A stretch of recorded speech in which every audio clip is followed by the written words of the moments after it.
नमस्कार, मैं हूं आशीष कुमार सिंह और आप देख रहे हैं यूपी कनेक्ट। यूपी कनेक्ट में आज हमारे साथ गेस्ट हैं वरिष्ठ पत्रकार राजीव। राजीव, आज एक हम बहुत अहम विषय पर चर्चा करेंगे। ये सारा खेल परसेप्शन का है बेसिकली। देखिए, राजनीति आप जानते हैं कि एक गजब खेल है। पता नहीं कल कौन ऊपर चढ़ता है और कौन कौन नीचे धराशायी हो जाता है। लेकिन एक बात तो तय है, जो इनकॉम्पिटेंट आदमी होता है या जिसको हम विवेकहीन व्यक्ति कह सकते हैं, वो सत्ता की शिखर पर चढ़ तो सकता है, लेकिन लंबे समय तक अपनी जगह नहीं बनाए रख सकता है। यानी येन केन प्रकारेण परिस्थितियों वश ऊपर वो एक बार पहुंच गया, लेकिन वो अपनी जगह को बरकरार रख ले और कई सालों तक राज करे, ऐसा आज तक हमने राजनीति के इतिहास में ऐसा नहीं देखा है। आज हम बात कर रहे हैं उत्तर प्रदेश के मुख्यमंत्री योगी आदित्यनाथ के बारे में। लोकसभा का इलेक्शन हुआ और उसके बाद जिस तरीके से समाजवादी पार्टी ने जीत हासिल की, काबिले तारीफ जीत थी। समाजवादी पार्टी ने अपने इतिहास में आज तक इतनी सीट नहीं जीती थी, लेकिन उसके बाद महज 2.5 से 3 महीने के अंदर योगी ने वाकई में कमाल कर दिया। और ये मैं क्यों कह रहा हूं, मैं आपको बताता हूं। आप देखिए, जो अखिलेश यादव हैं वो एक अपना पीडीए का नारा लेकर चले, यानी कि पिछड़ा, दलित और अल्पसंख्यक। उनको लगा कि उनके यही जो नारा है उसने उनको जी। सफलता दिला दी है। उस चीज को वो कंटिन्यू भी करने लगे। लेकिन आपको दिला दे, इस टाइप के नारे भारतीय राजनीति में कई बार जी। आए। गुजरात में माधव सिंह सोलंकी लाए थे, खाम, क्षत्रिय। वहां पे तब हरिजन बोला जाता था दलित को, क्षत्रिय, हरिजन, आदिवासी और मुस्लिम। धड़ाम हो गया फार्मूला। उसके बाद चौधरी चरण सिंह अजगर लाए। तब यादव को अहिर कहा जाता था, अहिर, जाट, गुर्जर। उसी को फिर मजगर बना दिया, उसको मुसलमान जोड़ दिया तो वो मजगर हो गया। लेकिन ऐसे नारों की स्वीकार्यता समय थोड़े वर्ष के लिए रही हो, लेकिन ज्यादा लंबा नहीं चल पाया। जैसे आजकल हम लोग जय भीम और जय भीम का नारा सुनते हैं, ठीक उसी तरीके से। लेकिन देखने वाली बात थी कि पीडीए को लेकर अखिलेश तो काफी उत्साहित रहे, लेकिन योगी ने उनके इस नारे की काट नहीं की कहीं। योगी जी ने किया क्या? योगी जी ने एक अपना फार्मूला लिया कि उत्तर प्रदेश में जितने भी अवांछित तत्व हैं, अपराधी हैं या गुंडा तत्व हैं, उनके खिलाफ सख्त से सख्त कार्रवाई होगी और त्वरित कार्रवाई होगी। यानी कि एक्शन लेने में पुलिस रंच भर की भी देरी नहीं लगाएगी। ऐसे में हुआ क्या, धीरे धीरे पूरा जो परसेप्शन का एक खेल राजनीति में बहुत महत्वपूर्ण स्थान रखता है, कि पूरे देश में एक परसेप्शन बन गया है कि ये एक भैया ऐसा सीएम है जो जीरो टॉलरेंस नीति की बात करता है तो उसको कर कर भी दिखाता है। वहीं अखिलेश यादव की क्या मजबूरी हो गई? अखिलेश यादव जो भी अपराधी तत्व हैं उसमें जाति खोजने लगे हैं। उनकी भी मजबूरी है कि जाति कैसे ना खोजें भाई, उनका वोट बैंक जो है वो यादव और मुस्लिम पट्टी का हुआ है, और अपराधी तो चाहे वो जिसी भी वर्ग का हो तो उनकाउंटर होगा। दो घटनाएं आप देख लीजिए, अयोध्या, कन्नौज, दोनों में वो पीड़ितों नहीं, अपराधी पक्ष के साथ खड़े नजर आए। जो पीड़ित वर्ग था उसके घर भी नहीं गए। मुख्तार अंसारी के कब्र पर फातिया पढ़ने चले गए थे। तो एक तरीके से इनका जो परसेप्शन बनने लगा वो ये है कि भाई जो गुंडे और बदमाशों को प्रश्रय देते हैं वो अखिलेश यादव होते हैं। वहीं योगी के बारे में परसेप्शन ये बनने लगा कि भाई कुछ भी हो, प्रदेश में सुरक्षा व्यवस्था नंबर 1 पर है। महिलाओं, बच्चों, व्यापारियों की सुरक्षा से प्रदेश में कोई कंप्रोमाइज नहीं किया जाएगा। बात करें कांग्रेस की, कांग्रेस को भी देख लीजिए आप। ना वो पीड़ितों के पक्ष में बोल रही है और ना वो अभियुक्तों के साथ खड़ी नजर आ रही, क्योंकि उसको अपने मुसलमान वोट बैंक का खतरा है। दोनों के बीच में मुसलमान वोट बैंक को लेकर एक अंदरूनी लड़ाई चल रही है, सतह पर भले न दिखाई पड़ रही हो, समाजवादी पार्टी और कांग्रेस के बीच में। ऐसे में आपको नहीं लगता है कि योगी जी ने बड़ा स्मार्टली महज 3.5 महीने के अंदर इन दोनों को एक ही पाले में लगा कर खड़ा कर दिया है, कि यानी कि ये उत्तर प्रदेश में जो आपराधिक तत्व हैं या जो माफिया हैं उनको संरक्षण देने वाली लो पार्टियां हैं। देखिए, अखिलेश यादव तो उसी दिन एक्सपोज हो गए थे जब पहली बार गवर्नमेंट इनकी बनी थी। और कोई भी सीएम बनता है तो प्रदेश की बागडोर संभालने के बाद में सबसे पहला कदम होता है कि वो अपने स्टेट को कैसे आगे ले जाएगा। लेकिन इनकी मानसिकता देखिए, ये आते ही करते क्या है, सबसे पहले जो क्रिमिनल्स हैं, टेररिस्ट हैं, उनके मुकदमे ही वापस लेने लगते हैं।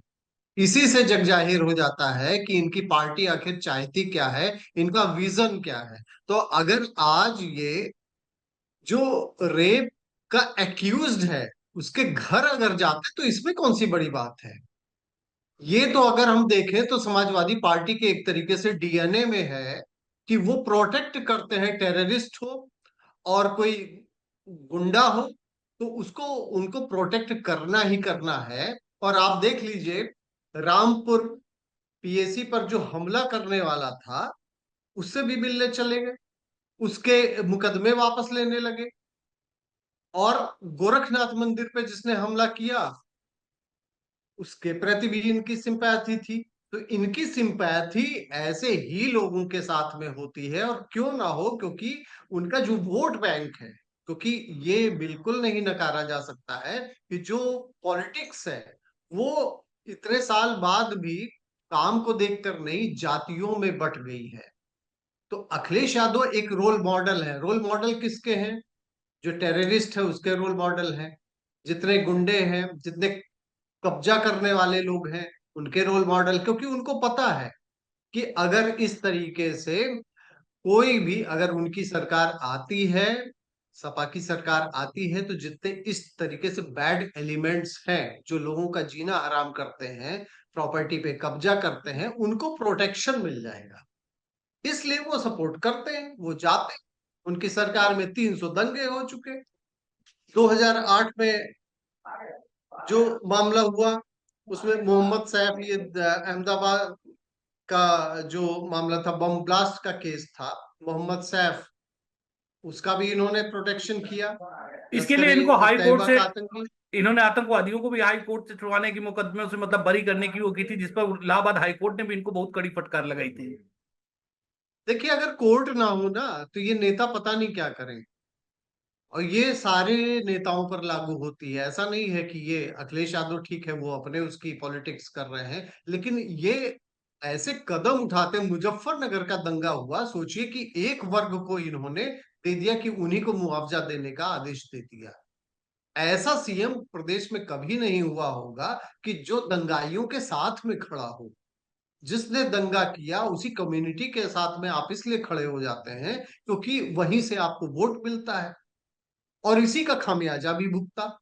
अब जहां राजू, लॉ एंड ऑर्डर की बात होती है तो वहां कभी भी इनका नाम कभी क्यों नहीं आया भाई? अगर आप बात करते हैं कि विकास की बात करते हैं तो क्यों नहीं आपको वोट मिल गया? राजू एक मिलना बड़ी चाहिए था। बड़ी एक इंटरेस्टिंग बात है, अगर आप इस पर ध्यान देंगे तो आप भी बोलेंगे।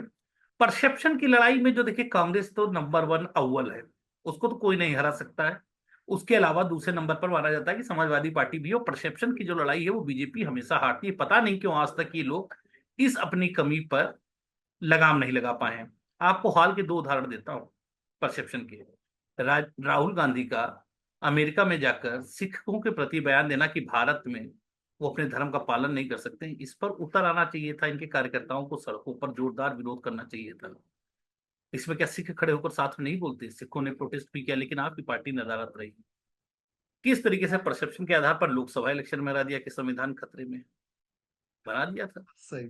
निकाल ले गए, खड़े के खड़े रह गए, हम्म। सारा सब कुछ रह गया, हम्म। कहीं कुछ इनका काम नहीं आया। बच गए तो सत्ता भी हाथ से चली जाती।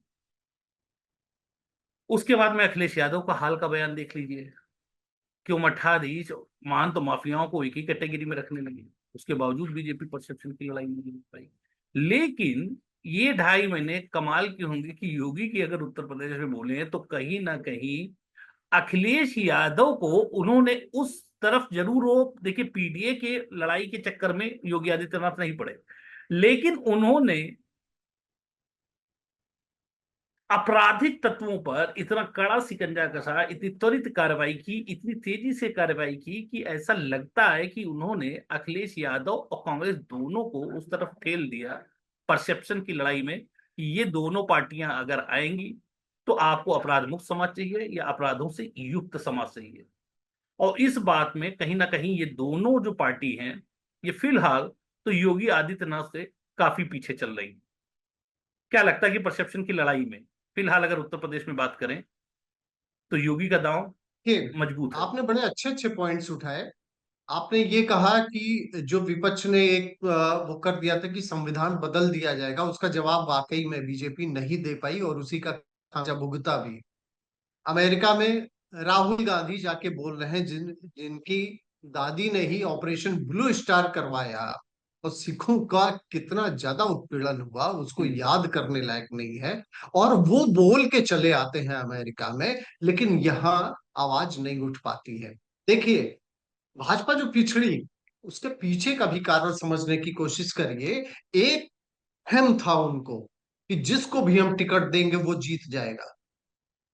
कोई भी लोकसभा का जो उम्मीदवार था वो अपने बल पर चुनाव नहीं लड़ रहा था, वो मोदी के नाम पे चुनाव लड़ रहा था। लेकिन बहुत अच्छी बात है डेमोक्रेसी में, लोकतंत्र में ये है, जिन्होंने लोकतंत्र में ये बता दिया गया कि अगर आप थोपेंगे तो हम बंधुआ मजदूर नहीं है, उन्होंने हरा दिया।